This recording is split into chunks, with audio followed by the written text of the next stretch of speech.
What if the Pokemon games had a Masters 8 tournament? Who would be the 8 trainers who are deemed as the strongest in the game's history to be a part of this tournament? Starting things off, we can't begin this list without Red. Red is often revered as the strongest trainer in all of the Pokemon games, and while that is debatable, there is no doubt that he's one of the strongest. Him being the protagonist of the original Pokemon games already gives him enough merit, but his battle on Mount Silver in the Johto games poses him as one of the strongest trainers in the history of the Pokemon games, period. If this wasn't enough, we still see him continue his journey in the Alola games, as he's there to take on the Battle Tree, meaning that he's still exploring and training to be better and better. It's one of the only times we see a protagonist push themselves past their initial journey. Red's use of Mega Evolution and Z-moves is indicative of this as well, showing that he's mastered and learned both of them. If that wasn't enough, Ash is his anime counterpart, and seeing as how the Masters 8 was really Ash's tournament, I think that alone is reason enough to include him on this list. Of course, if we have Red, then we can't forget about Ethan, and I'm picking Ethan here because between the Johto protagonists, Ethan is the only one who appears in all of the Johto games. The Johto games may be deemed as some of the easiest Pokemon games known to all of men, and yeah, maybe the Johto leaders and even the Elite Four are pretty weak,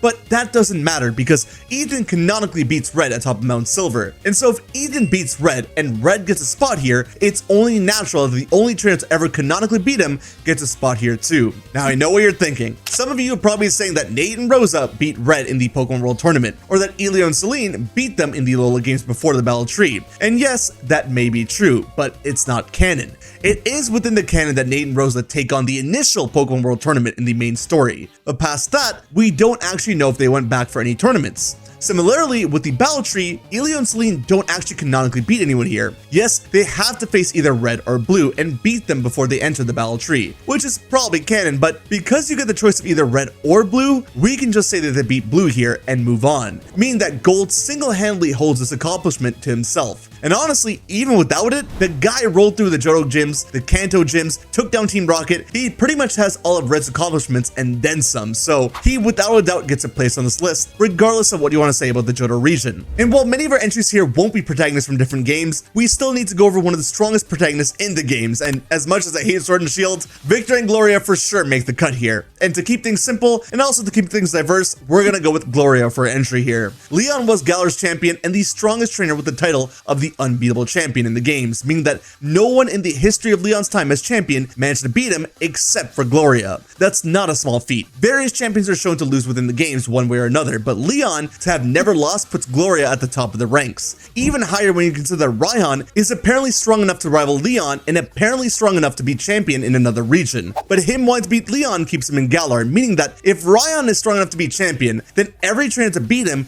is also probably strong enough to be a champion themselves, meaning that by the time Gloria reaches the Champion Cup, almost every trainer there is probably strong enough to come close to champion level, meaning that by the time you actually beat Leon, you've actually faced numerous champion level threats, and that Galar is just mass-producing super soldiers with crazy levels of power. Factor in the fact that Gloria stopped Eternatus, canonically owns Urshifu, and that she also beat Mustard and Peony, former champions of the Galar region, and this is honestly the strongest case of a trainer who needs to be in the Masters 8. Dare I say, the trainer with the most potential in the Masters 8 for sure. And plus, since Journey's Ash is partly based on the Gen 8 protagonist, it also gives Gloria a reason to be here. It's just W's across the board for her. And honestly, though Leon may have taken an L, I think Leon still makes this list, and I'll explain why.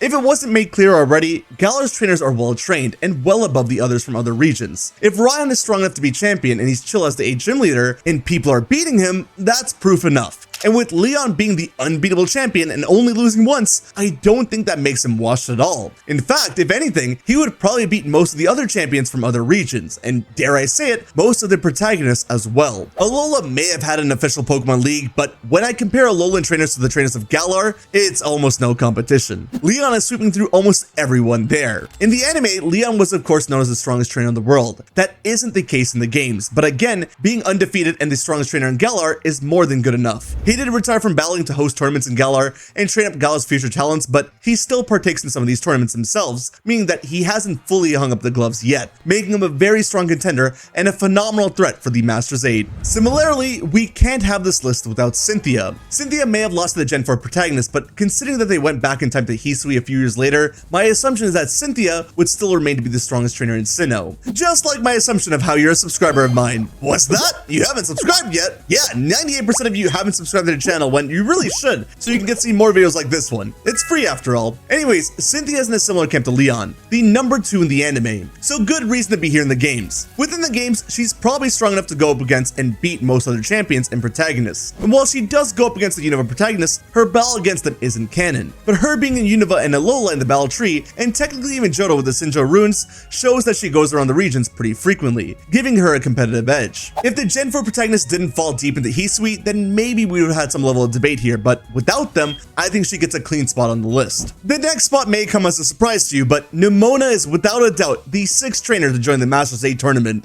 Nemona is the Goku of the Pokemon region, always looking to get stronger and stronger, and while Goku may not be the strongest, he still finds a way to join every major tournament or find a way to fight opponents stronger to him. And Nemona is no different. Literally, even if she was weaker than all the competition, I think she would still try to find a way to just make the cut and join here. I can't imagine that she would sleep until she does. But the thing is, she does make the cut no matter what, and that's because there is a chance that she's stronger than the protagonist of the Gen 9 games. In the main story, while most of you may have won your final battle against Nemona, her storyline finishes whether you win or lose. So you could legitimately lose this fight and everything would still go as per normal, meaning that we don't actually know who's stronger. What we do know is that the protagonist is canonically stronger than Kirin, but that Nemona is also league stronger than Kirin. So if that's the case, you could debate it. But the way people talk about Nemona, I'm willing to bet that she's stronger overall, especially since she's just focused on battling. And since the protagonist is distracted by catching legendaries and going to other schools and so many other things, Nemona has a lot more time to focus and hone her skills. This next one, without a doubt, is going to be the most controversial entry on this list, but it's one that I'm pretty confident in choosing. The 7th trainers to join the Masters 8 are Urbane and Taunie, and I'm going to be going with Taunie as the rep here. Taunie is one of the strongest trainers in all of Lumiose City, and quite possibly the strongest trainer in all of Lumiose, because just like Nemona, you don't need to beat her for the story to continue. There's every chance that you lose to her, and she legitimately takes the mantle of the strongest trainer or strongest Mega Evolution user. Lumiose might just be a city, whereas everyone else is taking a region-wide competition, but the assumption is that the ZA Royale was broadcast to everyone in Kalos, and whoever wanted to take part in it went to Lumiose for it. And if that's the case, you and Taunie both swept through it. But even if you didn't, Taunie still gets the title of the strongest Mega Evolution user ever known, with her canonically Mega Evolving 4 of her Pokemon in her final rematch and them all being level 100. Even in terms of just battle prowess, she seems to be on par or similar to Kirin and Nemona, so I'm keeping her up here. Now, before we pick our final trainer on this list, we have to go over our honorable mentions, and as this last trainer was the hardest to pick, I think every trainer here had a legitimate shot of making it. That being said, the furthest from making it was Rainbow Rocket Giovanni. His skill being able to put himself above all the other evil team leaders cannot be laughed at, and it is something that makes him a candidate, but at the same time, every protagonist probably stomps him, so that's an automatic no. We already spoke about Kirin, but while he is strong, he gets washed here by Nemona, making him seem weaker than the other possible candidates. The Gen 9 and Legend ZA protagonists could lose major fights and still make it through the stories, so they're out. Steven was the only other champion that I was considering, and I could totally be wrong about this, but in my head, he isn't as strong as people make him out to be, and I feel like a lot of the protagonists could beat him, and he limits himself by specializing in a certain type, so it was a no for me. The Gen 3 protagonists are also characters who have a lot of accomplishments under their belt, but when you pair them up with characters across generations, I personally don't think they make it too far. Gen 5's Hilbert and Hilda will be high up there, but they're completely MIA. No one knows where they are, so they're removed from contending. Nate and Rosa would have very easily been here if their Pokemon World Tournament matches were canon, but unfortunately they're not. And the way the games go, I feel like Hilbert and Hilda are actually stronger. Even in Generations, which is supposed to be a telling of the games, it's Hilbert who shows up during the Black 2 and White 2 portion, and not Nate, so there's that. And finally, the 9th place character I had there was Blue. Blue, according to Pokemon Masters and my friend JPR, is said to be on par with Red, even as they're older. They're pretty much neck and neck, with I guess Red being ahead most of the time, so by this logic, if Red is there, Blue should also be there. And if you ask me, I would want to put him there because aesthetically, I think the roster looks great with him there, but unfortunately, I have to play it fair, and as much as I didn't want to add them in for the 8th spot, the final spot that we have goes to our Alola protagonists from Ultra Sun and Ultra Moon, Elio and Celine, and we're gonna use Elio specifically from the Ultra games here. The reason why I didn't want to use Elio here is for the reverse of why I have Victor and Gloria. Alola's League and trainers all suck. However, there is a case to be made for Elio because in Ultra Sun and Ultra Moon, he has a gauntlet to face that contains every evil boss plus their legendaries in a single stretch, and he canonically makes it through this. But as I mentioned earlier, every protagonist could probably do this gauntlet, so why pick Elio over any other character? Simple, because he canonically beats either red or blue before the battle tree, and it doesn't matter who he beats here, he makes it onto the list. The math is simple. If he beats blue, blue is the weaker trainer and red and Elio could possibly be on par. If Elio beats red, then red is known to be stronger than blue, and we have to assume a bit weaker than Elio, and Elio makes it to a higher spot than red for the beginning of the tournament. It's just math. I still have my gripes with this because again, how strong are Alola's trainers? But this one fact alone makes it so that they have to go up here in this tournament, making this my final roster for a Master State tournament in the games. Be sure to check out my other what-ifs here, such as this one where Volo wins in Legends Arceus and changes the history of the Pokemon world, or my most recent video right here. Thanks for watching and thanks to all my members for supporting me on this channel. Remember to subscribe and I'll see you guys over in the next video, alright? Later!